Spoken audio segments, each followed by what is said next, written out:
If you read the papers yesterday, or a week ago, if it's now the Friday night repeat, you'll have seen Mr. Justice Harman resigned. He's a judge notable for making a few crazy statements in his career. Perhaps the most outrageous, when a woman in his court asked to be addressed as Ms, and he said, "I've always thought there are only three types of women in the world: wives, whores and mistresses." Oh, that's a ridiculous thing to say. That is awful, isn't it? I mean, because there are only two types, wives and whores. How could he say that is worse. No, I'm joking. Right. I'm joking, of course. In the bad old days, honestly, in the 70s, men used to genuinely believe that there were only two types of women, the angel and the whore. It's pathetic. I'm glad I live in the 90s with the Spice Girls and girl power. They've shown how ridiculous that is. Two types of women. There are actually five types of women. Five very distinct types, Stu, not two, like you and Bernard Manning. I don't think that I've said. And the Spice Girls each represent one of the five types. I'd love to see you explain how that works. All right, Stu, I will, with the aid of these cardboard cutouts. The first type of woman of the five is represented by posh Victoria Spice. She's the kind of woman who's sophisticated. She's a lady. Not the kind of woman you could take to Pizza Hut, mate, no. She's classy, you know. You'd have to take her to Pizza Express, you know. You can't say that. It's sexist. It's not. Only 1 in 5 women are like that, Stu. Not 1 in 2, like you and Jim Davidson. I don't think that I've said. I'm not sexist. You can't. The second type of woman is represented by Scary Mel B. She represents the kind of woman who is obsessed with sex. Sex, sex, sex. That's all she thinks about. She wants it, Stu. She's a whore. She's a Jezebel. She's a harlot, Stu. She's a bed bucket. Bed bucket? Yes, Stu. She is. She wants it. It's not sex. It's only 1 in 5 women are like that, Stu.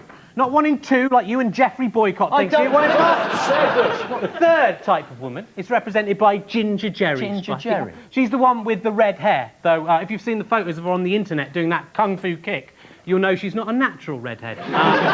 She's the type of woman, she's a leader, Stu. She's powerful, she's manipulative, you know. She manipulates men to do what she wants. You know the type, mate, yeah. She's like Margaret Thatcher, but with a nicer arse. You can't say that. You can't say that. The fourth type of woman is represented by Baby Emma, right?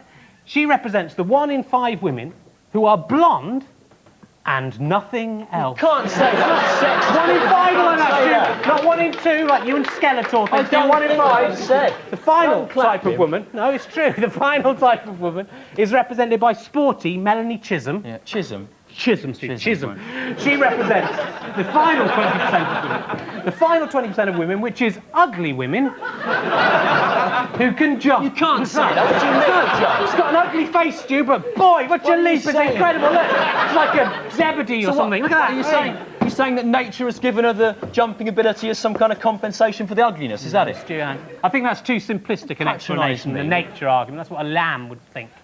No, I think it's nurture. I think Melanie Chisholm has been nurtured by society to jump. I think Melanie Chisholm was born, right?